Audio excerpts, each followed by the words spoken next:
I'm Craig Calhoun, the director of the LSE, and it's my privilege not only to welcome you, but to welcome our distinguished panel with George Soros, one of our most distinguished alumni, and to welcome George back to the LSE today. It's great to have you here, George.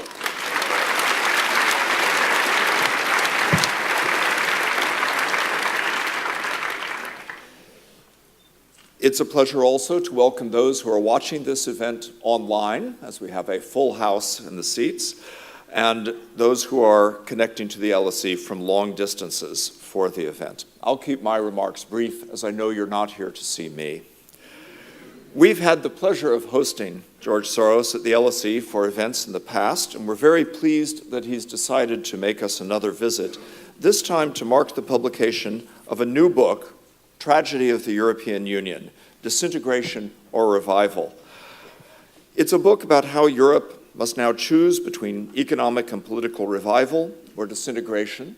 It's a book with a wonderful methodological appendix on, among other things, of the place of social science in science and in practical affairs, and I recommend it strongly to you. Copies are available outside.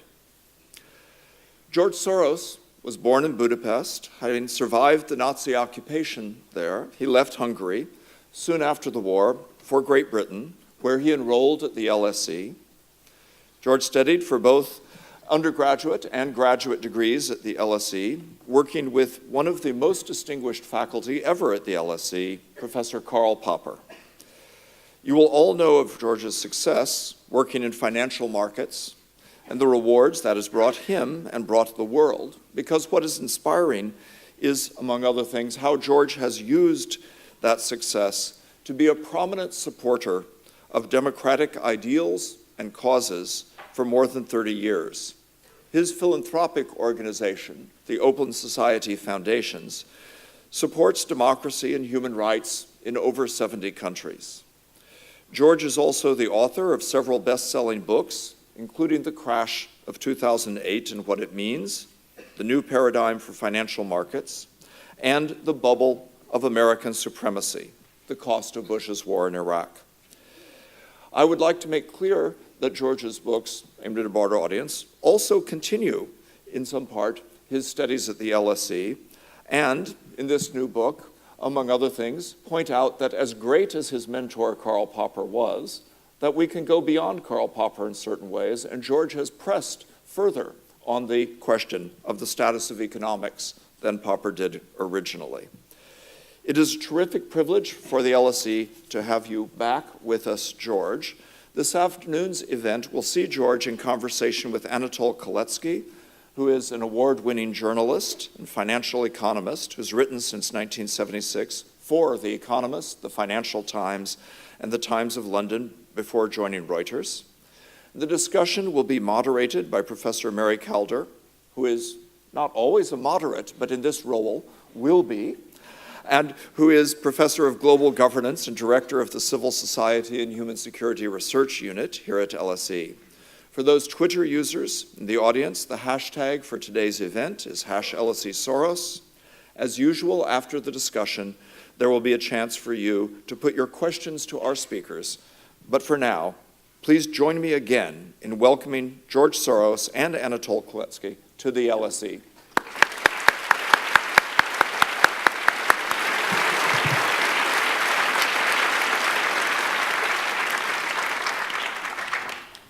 Well, it's wonderful to have George back at the LSE. And I meant to bring a copy of the book in and wave it, but you can look at it outside, because I really want to recommend it. I've been reading it over the last couple of days, and it does represent a very succinct account of George's views. It's a very easy read. It's written in everyone can understand what he's saying, and what he's saying is so important to the present that I hope when you've read it, you'll think, I've got to get engaged in the debates about Europe. So to find out more about what he was saying in the book, Anatole's going to ask him questions for about 20 minutes or so, and then we'll be able to have questions and answers from the floor.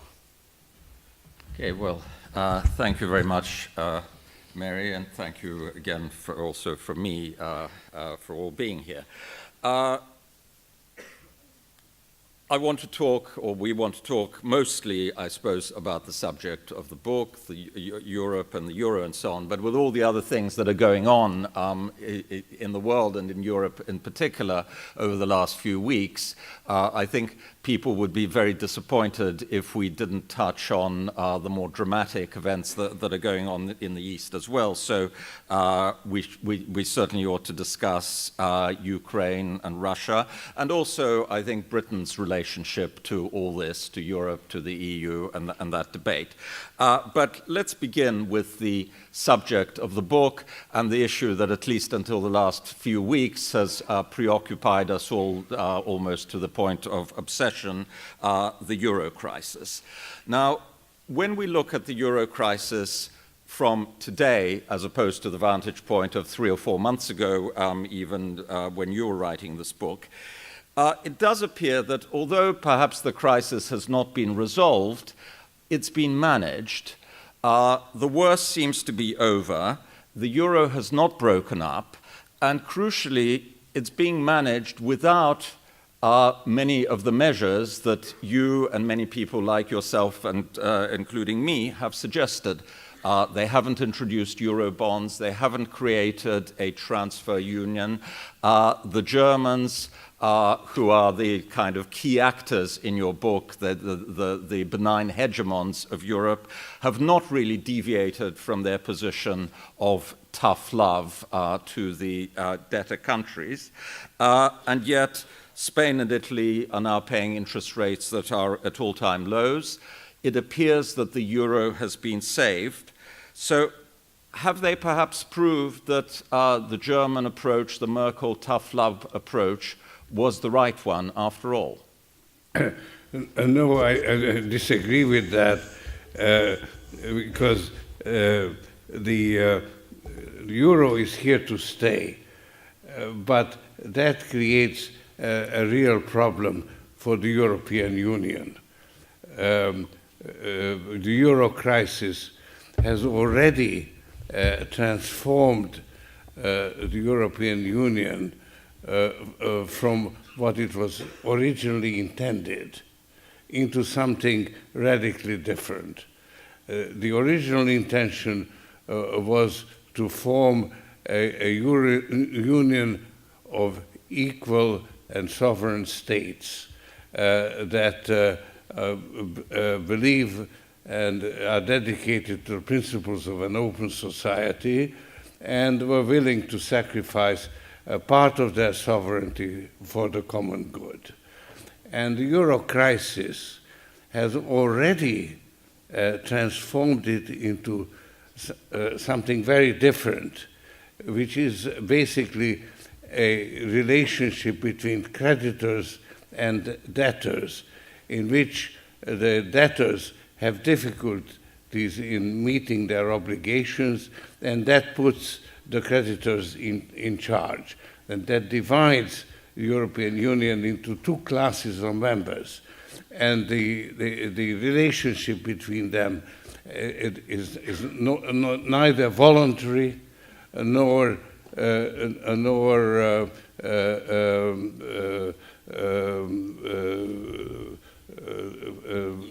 equal.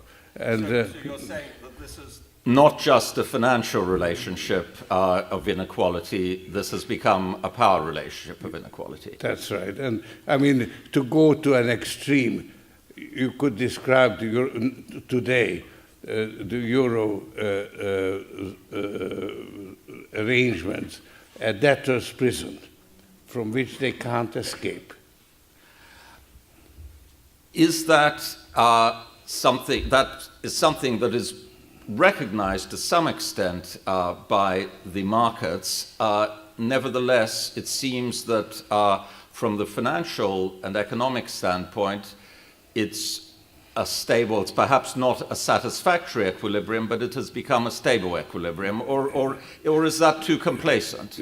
Well, basically, as I say, the financial crisis is over because the the question whether euro is stable or is here to stay or not has been resolved.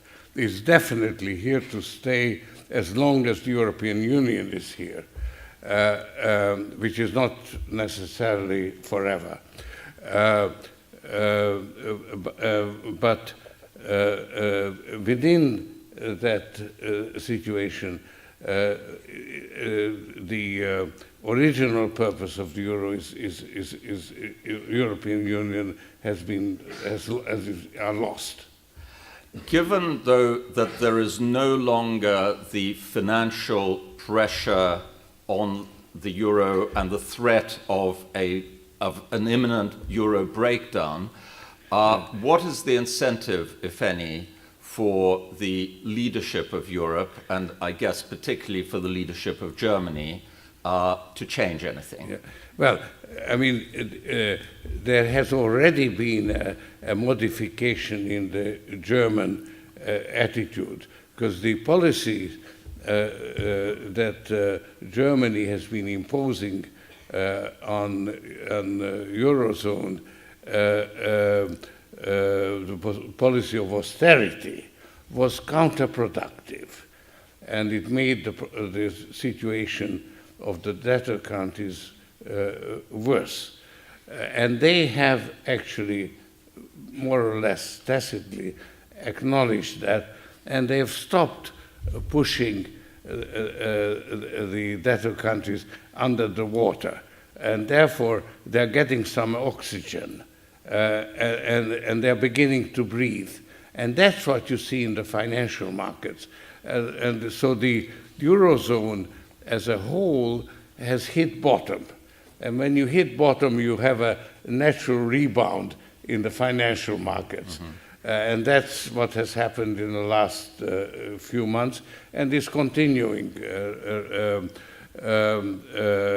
But within that bottoming, that has been brought about by a continuing aggravation of the divergence between creditors and debtors. It's not an even playing field, because in addition to all the accumulated debt, the debtor countries have a continuing handicap of having to pay more for credit. And that's not only for the government bonds, but also for business.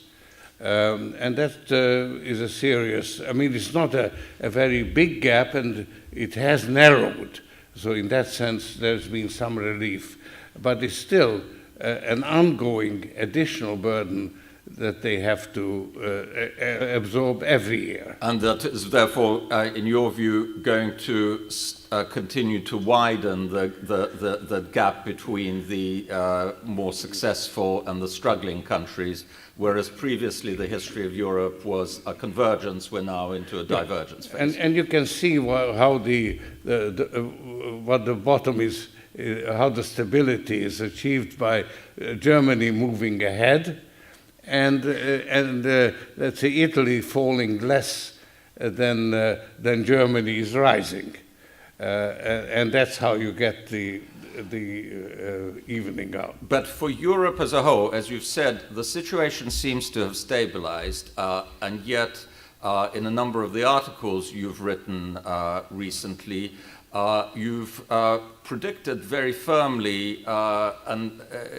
extremely depressing long-term outlook. I think you've said that at best Europe, under the present arrangements, should anticipate a decade or more of stagnation, at least as bad as what has happened in Japan. Are you still confident of that? Well, I think this is now becoming recognized, the accepted wisdom, namely the threat of deflation. Mm-hmm. It's now recognized by practically all the authorities with the possible exception of the legal department of the Bundesbank, but certainly recognized by the ECB, and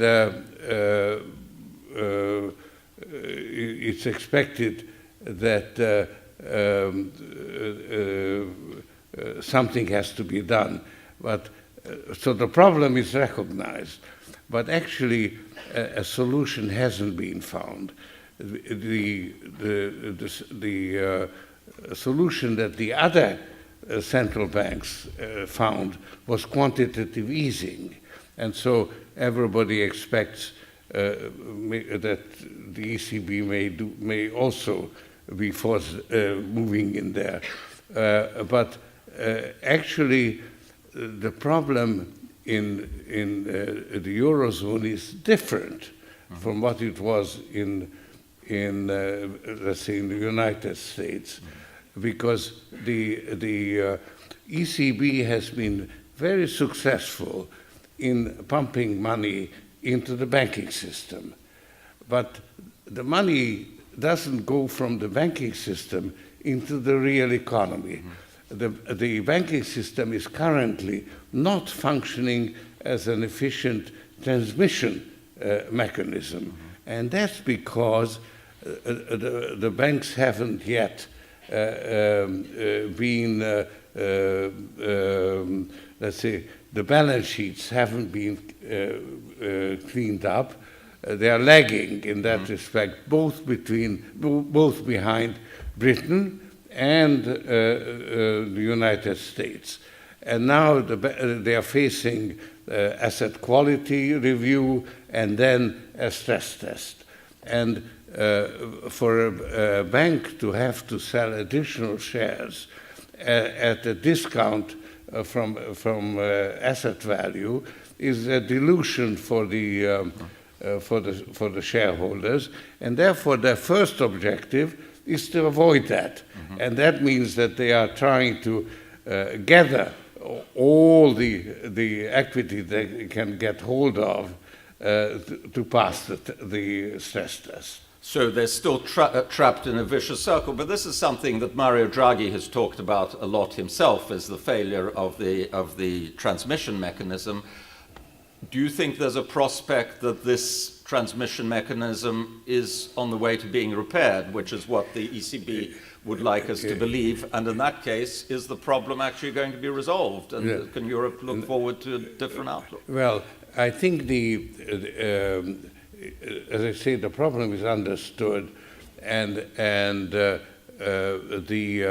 remedy is to find ways of pumping additional monies into the small and medium enterprises that are particularly hurting. Unfortunately, that will take a long time. Because somebody has to take the equity risk. And here there is a role for the private sector. Actually, there is a role for hedge funds, among others, because that's really how you can, they are qualified to take the equity risk that bureaucratic organizations are not. So the European Investment Bank has to be involved, and you need to find some incentives to get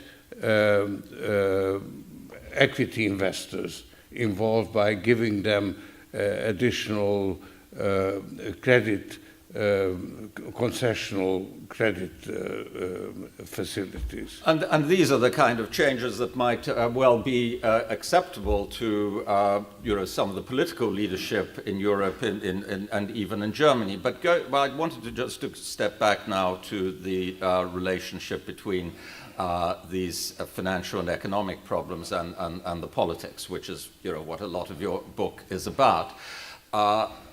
You've suggested in your book, and you said right at the beginning, that your concern is that what started off as a financial crisis and an existential threat to the euro is turning into a political and an existential threat to the political future of Europe. You've been criticized a lot in Germany for putting so much of the stress on Germany's responsibility for this unequal relationship between the creditors and debtors and so on. Why do you think it is appropriate to emphasize so much the German role in Europe as opposed to the collective responsibility of all the European states to move forward?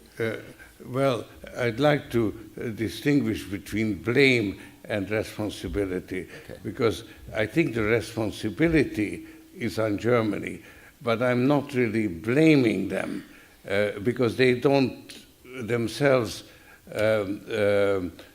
understand and acknowledge the situation they are in, because they are, in effect, in charge. And they find that very difficult to accept because they went out of their way to avoid that position. And they are still very reluctant to accept it. And I'm urging them to recognize reality, that they have emerged as the dominant economic power, the ones with the best credit rating, and it gives them a dominant position. And they have to live up to it. And that is, as I said, that's where the problem is, because they have gone out of their way, partly because of historical reasons, to avoid that. And it's still very much the dominant position. But I'm also greatly encouraged that the sort of having emerged as the victors, there is now a really more reasonable, rational discussion emerging in Germany.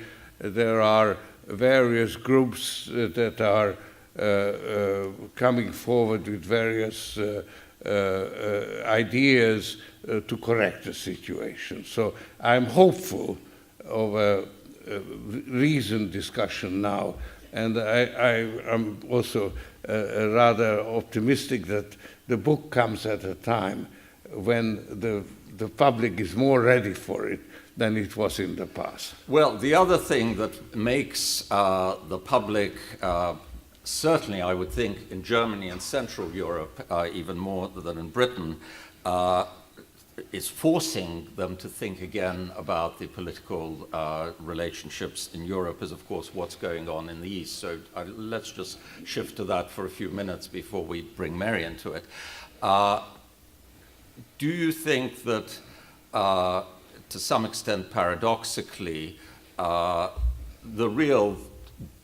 sudden danger which has emerged for the first time on the eastern borders of Europe with Russia and Ukraine could lead to some kind of significant shift in both pan-European and German politics that would actually lead to this next step of European unification that you've been talking about, rather than discouraging it? Yes, and my answer is a very firm yes. And I think actually Angela Merkel is in a very good position to lead that process, because she comes from Eastern Germany. She knows what the Soviet system was. She understands the threat, I think, better than most people, and it gives her an opportunity to take that But interestingly enough, she has been so far perhaps the main restraining influence on, for example, David Cameron and President Hollande in discouraging them from moving towards more aggressive either sanctions or even rhetoric about Russia. Do you think she has actually had the right approach in relation to European politics?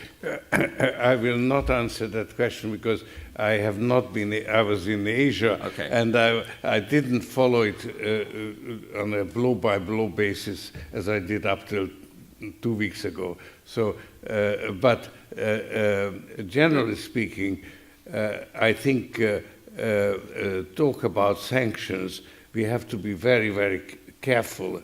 And there's a kind of an instinctive reaction that there's aggression, and therefore you have to hit back. And I think we have to pause before hitting back. I think the right approach actually is to strengthen Ukraine.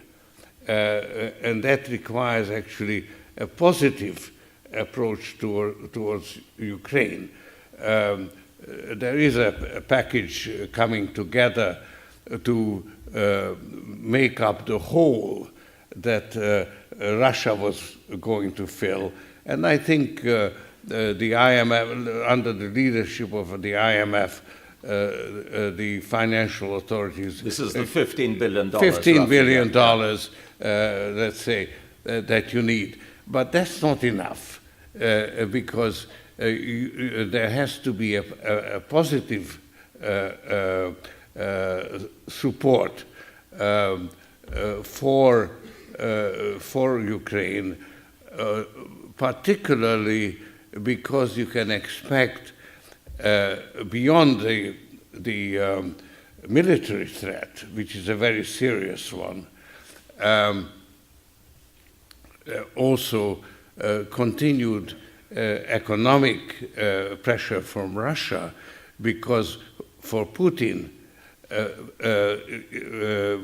it's existentially dangerous to him for the Ukrainian, the new Ukraine, to succeed. Now you say the new Ukraine, and you say, well, it's important to help Ukraine, but how can you help Ukraine when part of the country is occupied, as long as part of the country is occupied by Russia? Is there a need to first evict Russia from the Crimea before any of this can happen? You cannot. This would be unrealistic to expect. And you also have to recognize that the Crimea is not an integral part of Ukraine. It was transferred to Ukraine by Khrushchev in 1954 in an administrative decree.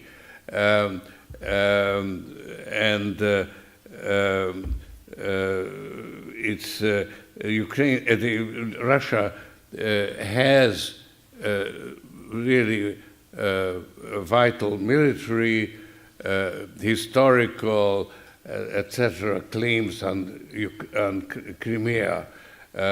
It's only been part of Ukraine since 1954. It was part of Russia much longer. It's the home of the warm water fleet of the Russian Navy and so on. So Putin couldn't actually remain president of Russia and not take care of the national interests of Russia in Crimea. However,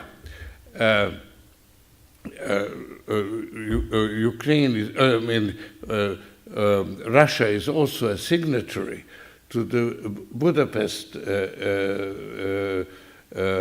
protocol or agreement, which where the great powers, including Russia, guaranteed the territorial integrity of Ukraine, which included at that time Crimea, in order to encourage Ukraine to surrender its nuclear weapons to Russia. And there is no question that Russia is now violating that agreement. Well, and this is the argument, and so people like David Cameron are making the argument that this aggression cannot be allowed to stand. It's a violation of these agreements and so on. Well, so there's bound to be, just as Russia can't stop taking over Crimea, the West can't approve it, can't legitimize it without some negotiations. And so there's a diplomatic standoff where both sides have a real interest to keep it within diplomatic bounds. And that's where sanctions come in, because there is no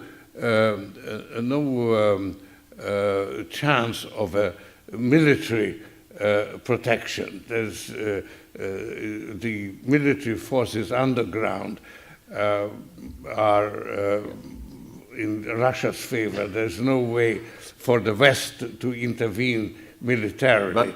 But are you suggesting the purpose of sanctions should be to get Russia out of Crimea, which you've just said is virtually impossible, or is it to deter them from moving any further and to make them cooperate with the remaining? Just as we have to accept eventually, when the diplomacy has done its work, the facts on the ground will have to be accepted, because you can't alter them. But the national interests of Ukraine, which are also important, and the rights of the Crimean Tatars, who are desperately opposed to Russian rule, have also got to be respected. So there has to be some international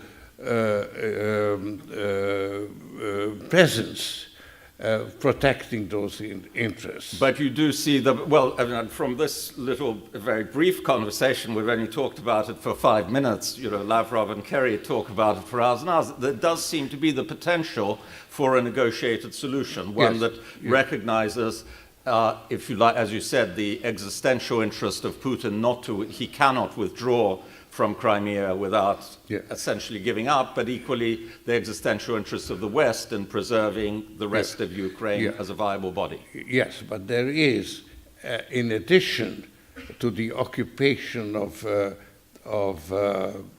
Crimea, which is to all intents and purposes a fait accompli already, and it will be then legitimized from Russian point of view by the referendum held in the presence of Russian soldiers, cannot be accepted by the West. So these are the facts.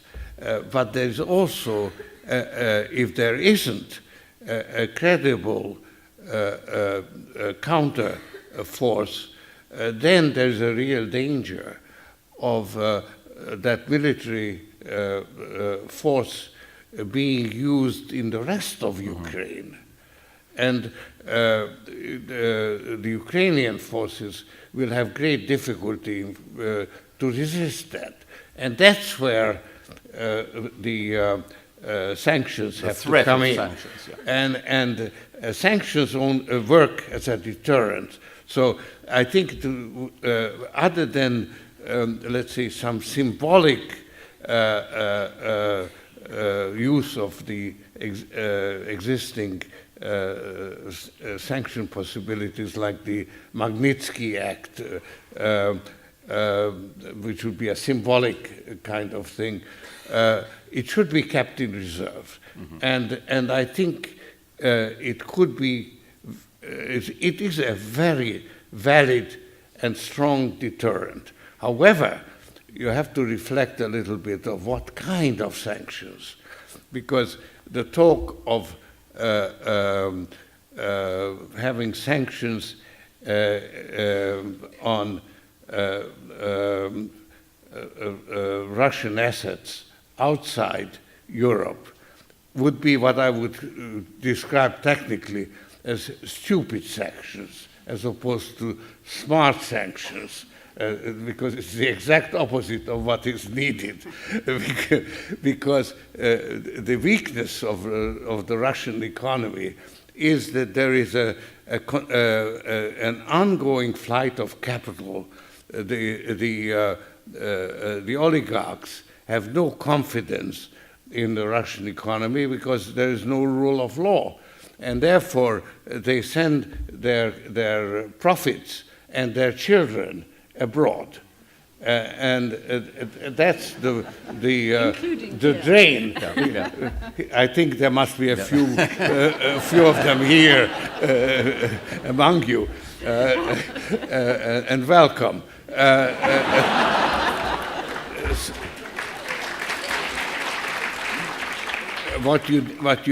The smart sanction in this case is in discouraging foreign direct investment, because if you look at the balance, the flight capital is offset by foreign direct investment.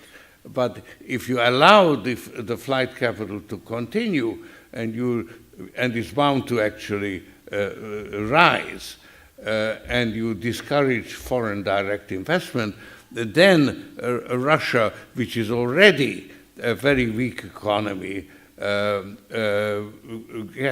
is pushed into a recession, a depression, and that is in the longer run a very serious threat to Putin's regime, and I think it's strong enough that it should prevent Russia from overstepping and using military force in the rest of Ukraine. Whereas if you start confiscating their money abroad, it just encourages them to bring it back to Russia, which is exactly what Putin wants. It means they can't push it. And they certainly won't take any more money out of Russia. Just a final question on Ukraine, and then actually I'd like to bring Mary into it. So we're talking about the potential of some kind, or hoping for some kind of negotiated solution, but which would ultimately recognize that the occupation of Crimea is not going to be reversed. Would that be possible to sell to the Ukrainian public, which has become even more, as a result of the events of the last 2 weeks, enthused and committed to the idea of having a genuine nation state that is completely independent of Russia, that is moving towards Europe, and you, through your foundations, have been very closely involved with a lot of the prominent people in Ukraine. Do you feel that kind of negotiated solution would be acceptable to the Ukrainian public? Yeah, but I think it needs to be reinforced, and this is where I would put the emphasis by what I would consider, let's say, a modern-day equivalent of the Marshall Plan, because for the Ukrainian economy to show real improvement and to deal with the deficiencies of the Ukrainian, the corruption, etc. You need outside help. I'm very optimistic about this new Ukraine. I think it's something quite unique has happened in Maidan, where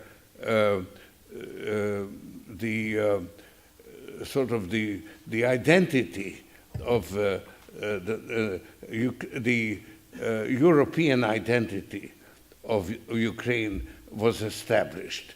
And Ukraine is today more united than it has been since it became independent. It has, it was, really divided between East and West. The West was very attached to Europe, and the East much more attached to Russia, also being Russian-speaking by native tongue, and so on. And it's more united now than it was, and it's more wants to be part of Europe. And Europe has to respond by opening up its markets and providing technical assistance to managerial assistance, if you like, to upgrade and the economy and make it function properly. Now that should happen, and it brings us back to the beginning of our discussion, and then I'd love to hear Mary's comment. It should happen. Do you think it's going to happen? Do you think Europe, the European Union in its present conjunction is able and willing to respond in that way? Well, first, speaking about Ukraine, I think Ukraine is not only ready, but is eager to do this. And the fact that the Orange Revolution failed, there is now a determination not to let this one fail. So when you look at the transitional government, it has really brought in the best elements from Ukrainian society. So Ukraine is kind of, I wouldn't say reborn, I would say born in this resistance, which has been successful. And it's really quite unique, where you had civilians effectively sacrificing their lives, attacking policemen, firing live bullets. And people actually did die and get wounded. And nevertheless, and this is where almost unique, they succeeded. And the police ran away. And that was the... So it's, let's say, it contradicts rational expectations. It certainly contradicts my expectations. So well, Mary, this is a good opportunity to bring you in as a historian of these kind of events. What's your reaction to the conversation we've had so far? Well, I'm very cheered up, actually. Yeah, so am I. I'm surprised too. I think that actually George has been much more optimistic than he is in the book. I felt quite depressed after reading the book. And one of the things... Well, I was surprised by what has happened. I did not expect it in the book. No, exactly. And I couldn't agree with you more about Ukraine, which is, seeing it on television, people are talking about human rights and corruption. They're not talking about West versus East. And you are seeing something a bit similar actually in Bosnia, which is quite interesting. What? In Bosnia. Yeah. But what I wanted to ask you was along these lines. I mean, what struck me was at one point in the book you say the Maastricht Treaty was a deal between Mitterrand and Kohl. Kohl wanted reunification and Mitterrand wanted Europe. I think another way of seeing it was that it was a deal between what you call market fundamentalism and passionate Europeanism, in the sense that Delors and Thatcher perhaps, that Delors represented a whole new wave of Europeanism on the backs of the end of the Cold War, rather like there'd been an earlier wave after the Second World War. And what sort of comes out of your book is now not a deal exactly, but the coming together of market fundamentalism and Euroscepticism. And that seems to be what's so dangerous about the current situation. So I suppose my question to you is, how do we break through that? And, it seems so deeply held in Germany, these ideas that austerity is the only way to bring back growth, so deeply held in this country. Mary, I have to doubt or disagree with your premise of the similarity. I think it's actually fundamentally different because Germany, Kohl wanted to reunify Germany, and the primary goal was you might call it a nationalist goal of reunification, but he was really far-sighted in recognizing that Germany could be reunified only in the context of a more unified Europe. That's where he had his differences with Margaret Thatcher, if you recall, who was very doubtful about all of this and very much opposed to it, to German reunification. And on the French side, the political elite recognized that they had to be closely tied to Germany to remain important, because their chances of, let's say, expanding their influence towards the south didn't compare to the chances that Germany had in expanding towards the east. So Mitterrand wanted to tie Germany and France together, and the price he demanded from the Germans was the euro.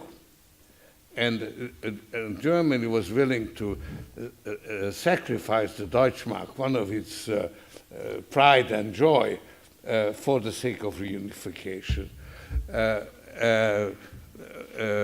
And Germany was really the motor of European integration, which was was advancing leaps and bounds at that time under the law, but fueled by Germany, because it was Germany that was always willing to put in a little bit more and take out a little bit less to make every bargain stick. And you might recall the Margaret Thatcher holding out for a financial concession, and Germany paid it. So that's what made the integration move forward. And there's been a radical shift in German attitudes after unification has been accomplished. There was a period of digestion lasting between the introduction of the euro and until the financial crisis, where they had to period of digestion. But then Germany was left with a considerable financial burden because of the reunification at the rate of one Eastern mark to the Western mark. It cost them a lot of money, and they had to then tighten their belt and so on. So when the next step would have had to be taken, because everybody knew that the euro was an incomplete currency. It had a common central bank, but no common budget, no common fiscal policy. But everybody who knew that also had reason to hope that when the time comes, Europe will take the next step, will be willing to take the next step. But when the time came, which came exactly after the collapse of Lehman Brothers, Germany in particular was not willing to take that step. They did not want to take on additional burdens, additional liabilities. And when the finance ministers issued their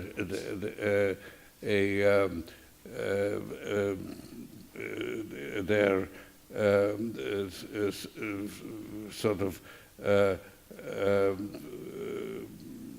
stated that no other financial institution will be allowed to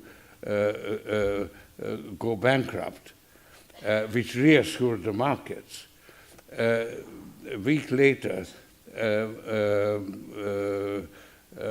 Chancellor Merkel said, yes, but each country has to do it on its own, and not Europe or the Eurozone as a group. And that was the first step in the process of disintegration, which has now gathered momentum.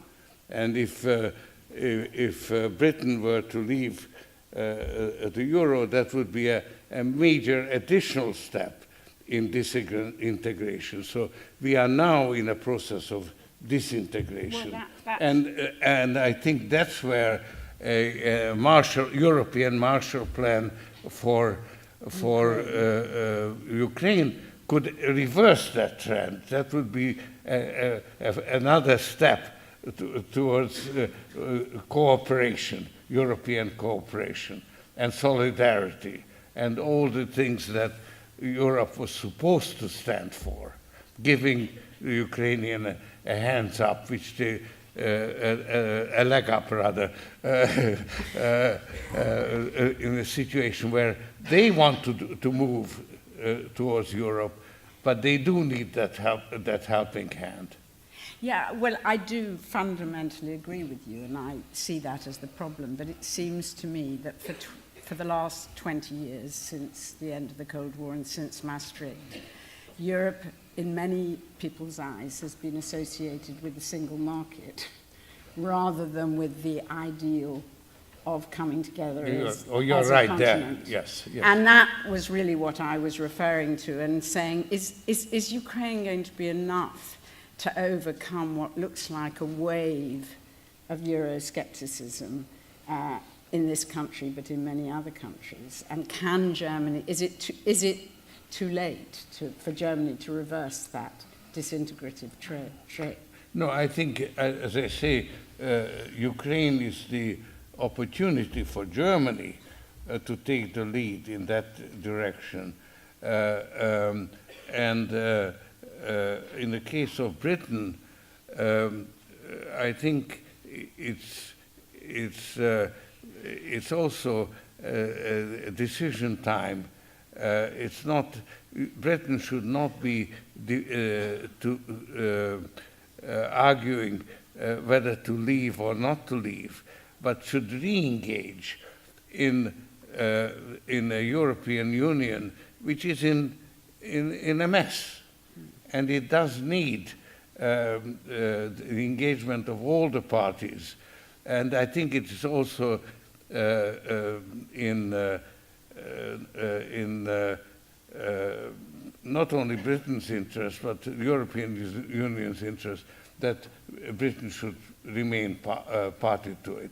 But for that, there has to be some change of attitude in Britain as well. So you need a change of heart, both in Germany and in Britain. And do you think we're in a kind of vicious circle where politicians really only think about domestic politics and don't think about what's good for Europe? And how can we overcome that? And that may be true of political parties and movements as well.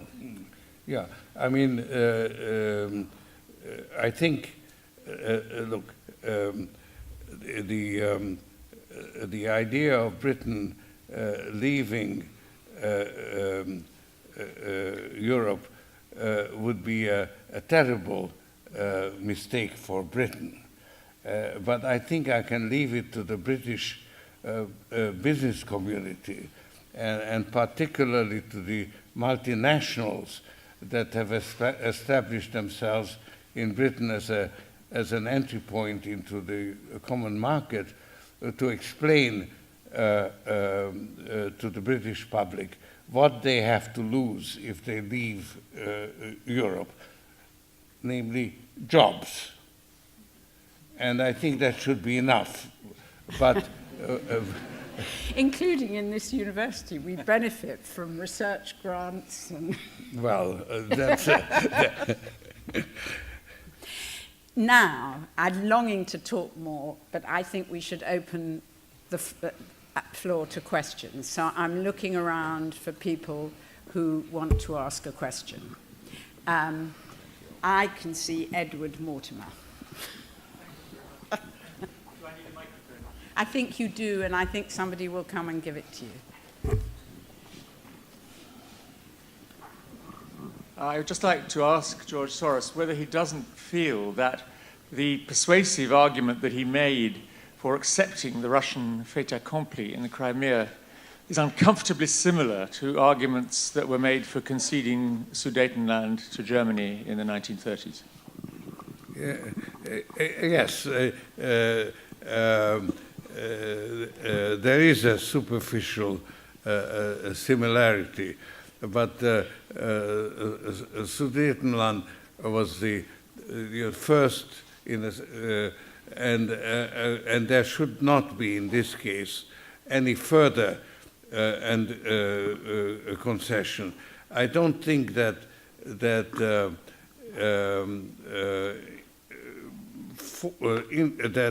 denying in the end the right of the Crimeans to be part of Russia is a sustainable position, even though there is the Budapest whatever it is, protocol. I mean, Crimea is majority Russian, 60%. You've got 12% Crimean Tatars, and the rest is Ukrainian and others. So a majority Russian. So it's not an integral part of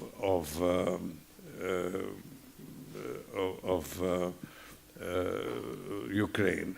So I think there is a superficial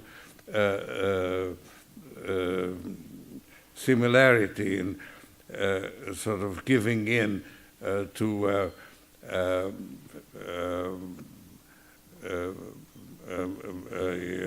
expansionary power, but I think, and I'm more than think, I'm convinced that here Putin is acting in self-defense. Putin does have, or did have, the ambition of re-establishing the Russian Empire as a rival of the European Union. And there were a lot of critical voices, and there are in Russia, that oppose that policy on patriotic grounds. Namely, they argue that this is not in Russia's best interest. But nevertheless, Putin did have that ambition. But I don't think that Putin has the slightest idea of conquering Europe the way Hitler conquered Europe. So that's where a slight difference between Hitler and Putin.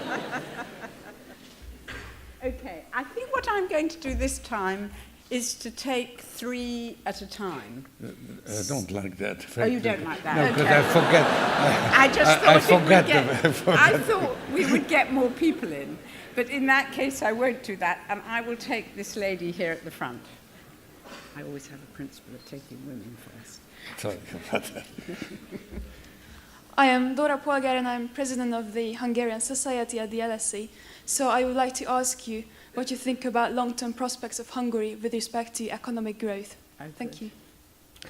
Well, I am sort of reluctant.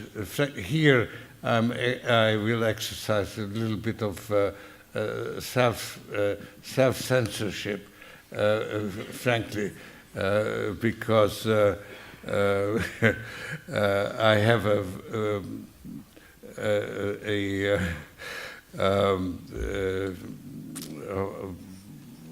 hostage in Hungary in the form of the Central European University. So allow me not to answer that question. I'm going to take this lady down here.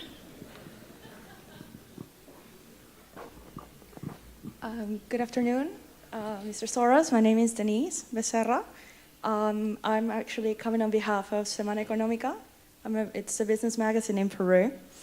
I wanted to ask you, you mentioned at the beginning of your talk about a private sector solution for the euro crisis. And you know, I've read a lot of what you have written. Do you think this is a great opportunity for Latin American capitals? And particularly, could you elaborate a little bit more about this private sector solution that you mentioned at the beginning? Sorry, how does it relate to Latin America? The private sector solution. Yes, you mentioned something about bonds, and you mentioned about hedge funds investing in order to help the euro crisis diminish and, you know, in a way solve it. Could you elaborate a little bit more about that? Well, I was talking about the participation of the private sector in solving the problem of the small and medium enterprises, and there I think that is that's where I was referring to the private sector, and actually in the Marshall Plan, that's how the Marshall Plan worked in Europe. I don't know what would be that relevant. What would that make it relevant to Latin America? I'm sorry, I just don't see it. Maybe there is, but I don't know. Anthony Barnett. Maybe I could just say one thing About Hungary. No, about Hungary. I think it would be very healthy if the Hungarians and other Europeans living in England were to register to vote in the European elections in England instead of voting in Hungary. Foreigners have that choice, and their vote could play a much more constructive role in Europe if they actually exercised it in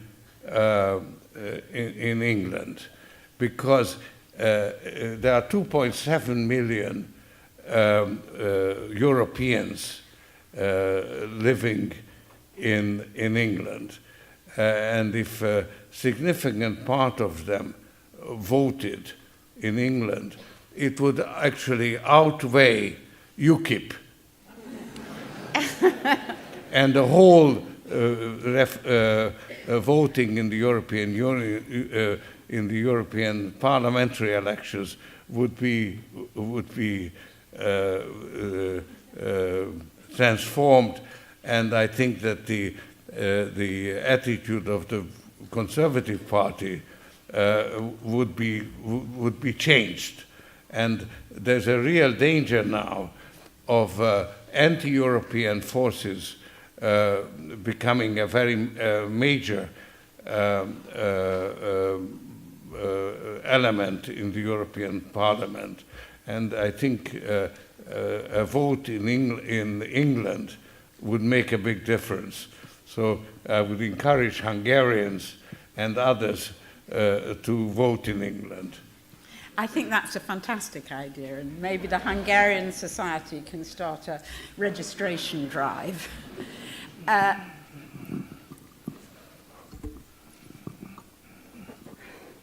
thank you. Anthony Barnett from Open Democracy.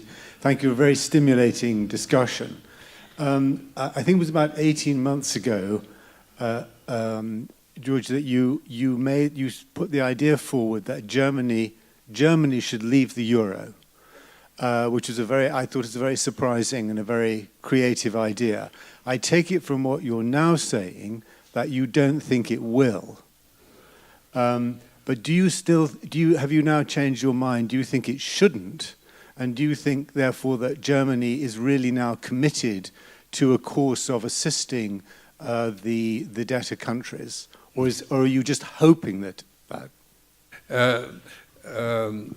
I did argue, and I think theoretically it could still be a much quicker adjustment. And if actually the Eurozone broke up into two, and you would have a northern euro and a southern euro, and the southern euro would be the successor currency of the euro. So you would call the northern euro not northern euro, but the northern mark. And then all the debt is designated in euros. And the euro would fall, the mark would go through the roof, and all the adjustment would then have to be borne by the creditor countries, led by Germany, and the debtor countries would suddenly become competitive. They could easily take the burden of servicing the debt, and they would start growing, and the problems of the euro would be fixed in one step.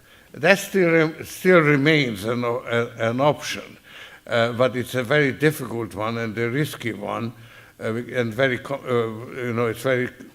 it would be very complicated to introduce it, because it would have to be introduced over a weekend and unexpectedly.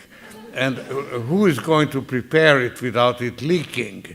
When it's a pretty complicated situation. So it's more of a theoretical exercise, and it's to encourage Germany to recognize that would be the alternative. That would be a positive alternative, and I hope, and it still is only a hope, that Germany will now accept its dominant position and live up to the responsibilities and the liabilities that a hegemonic position carries with it. But it's still only a hope. Yes, a wonderful theme in the book is leave or lead. Lead, yeah. Leave or lead. So I'll take the gentleman over there.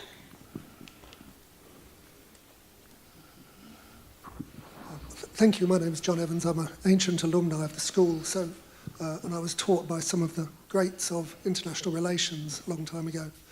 If Germany is able and willing to take on its responsibility, can we be persuaded that the UK Foreign Office will also drop its determination that it should not be in a position to allow any one European state to dominate the European mainland, which it has held since, I believe, 1815, in the way that it's managed its relations with Europe?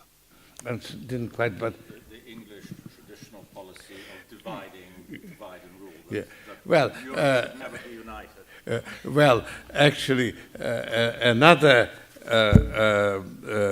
positive aspect of the splitting up of the euro would be that it would give Britain a new,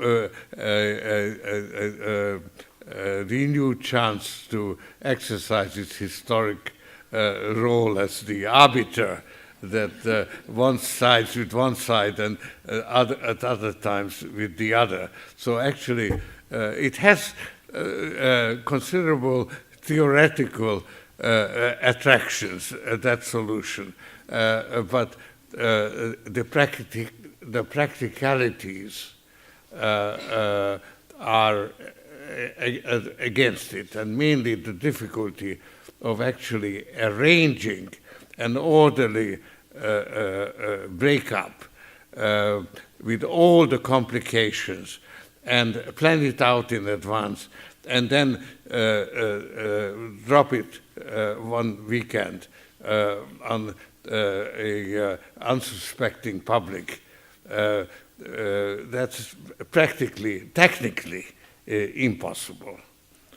But the attraction, that's part of the attraction, the theoretical attraction of that solution. Okay, the gentleman here. Oh, and there's someone waving right up at the top. I'll take you next. I'm sorry, I've been very bad at looking up at the top. Thank you. My name is David. I'm a recent graduate. My question would be around a question is, say, if an financial institution aggressively shorted government bonds within the European area, in fact, aggressively shorted multiple government bonds in the European area, could this lead to yields going to the point that that government couldn't support this? The interest rates would be too difficult and they would be forced to leave the European area. In a similar circumstance that by aggressively shorting the pound, the British government was forced to leave the European exchange rate. I have to ask you to repeat because my hearing is... What he's saying is, can you imagine a situation where a financial institution or group of institutions shorted the bonds of a European country so aggressively that that country had to leave the euro in the same way as happened to the pound in 1992? I think the answer is almost that's exactly what happened to Greece.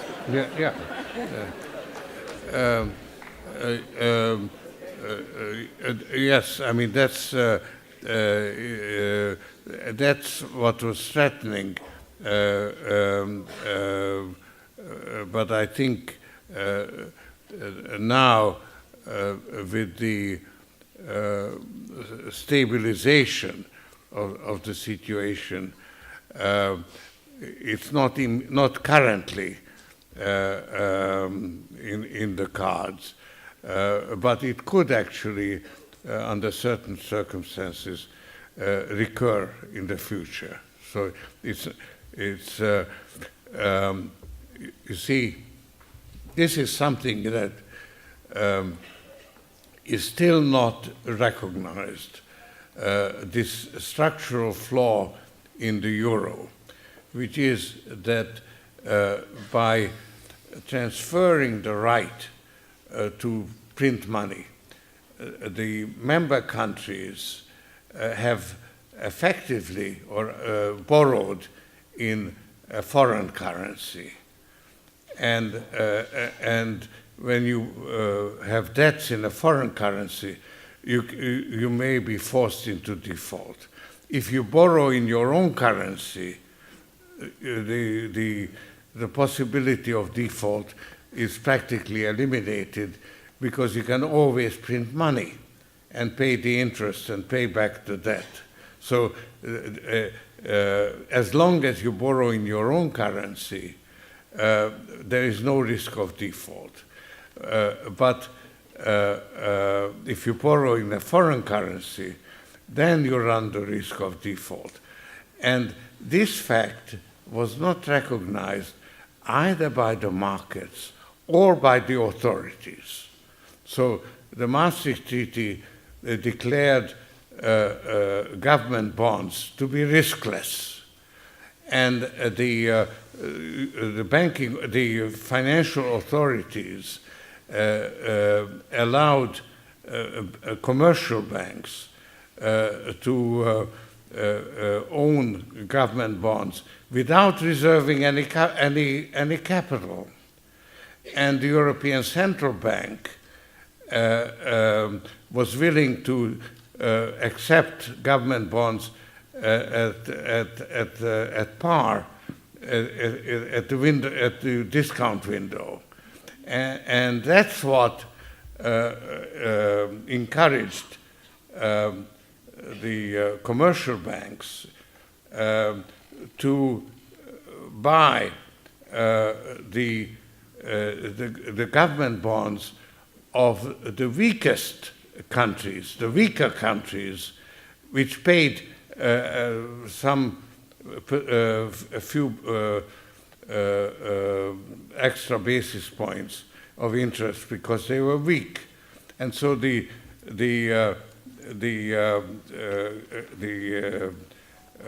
interest rates of the various countries converged.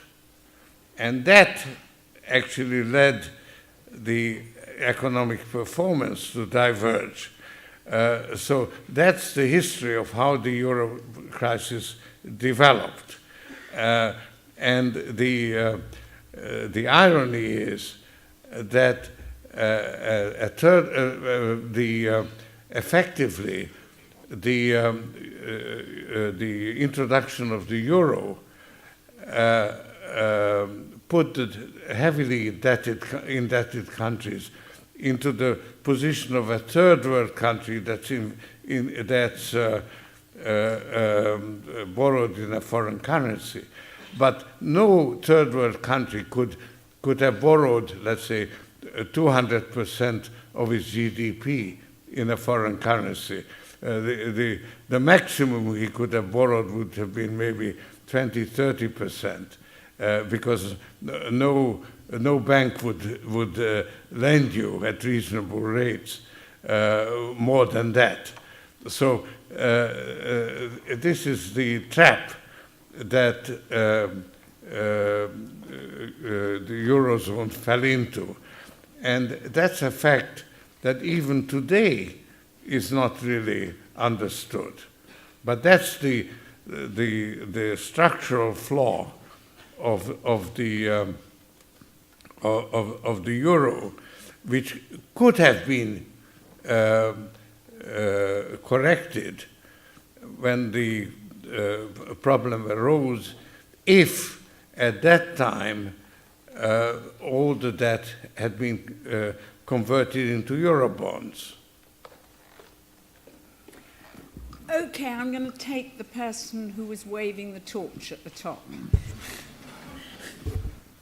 Thank you. Thank you very much. My name is Yari Krivoy. I'm editor of Belarus Digest and a former recipient of one of scholarships which were given to Belarusian nationals before your foundation was closed down in Belarus. My question relates to your experience in Georgia. As I understand, you were very much involved in reforms there after the Revolution of Rose. Have you learned any lessons which could be useful for Ukraine today or for any other countries in the region? Thank you. A very good question, and the answer is yes. Actually, Georgia has lost a lot to offer to Ukraine because Saakashvili was very successful in eliminating, in making corruption a state monopoly. and eliminating petty corruption. And as I say, concentrating all the corruption in his own hands. The result is that he successfully eliminated large areas of corruption that the public suffered from. The first thing he did was to stop the police from holding up traffic and extorting money from motorists. But every other kind of petty corruption that are involved in the issuing of licenses, in the fire inspections and so on, were really quite successfully reduced, eliminated. And a lot of it was done by introducing e-governance, that is to say, using the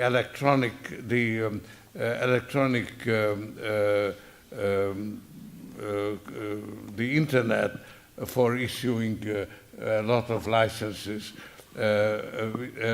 which then eliminated the delays and so on. And those techniques, which are actually functioning today in Georgia, and which are particularly well developed in Estonia.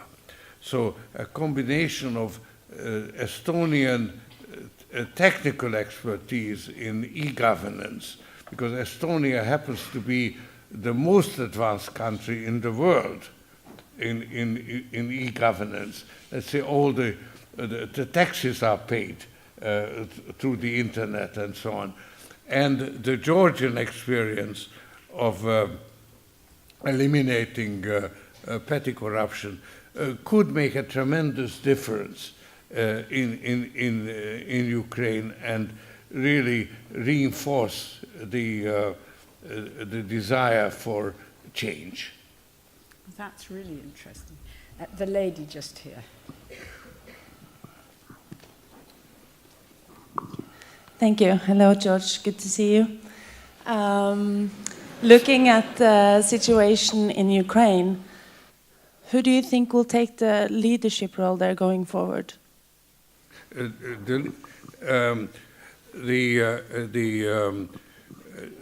This interim government that has been formed is, I would say, the best group of people you could find in Ukraine. Exactly because the Orange Revolution failed, they are determined to do better this time. So I think that the Ukrainians will do what is necessary on the, let's say, the legal front, introducing the right legislation and so on.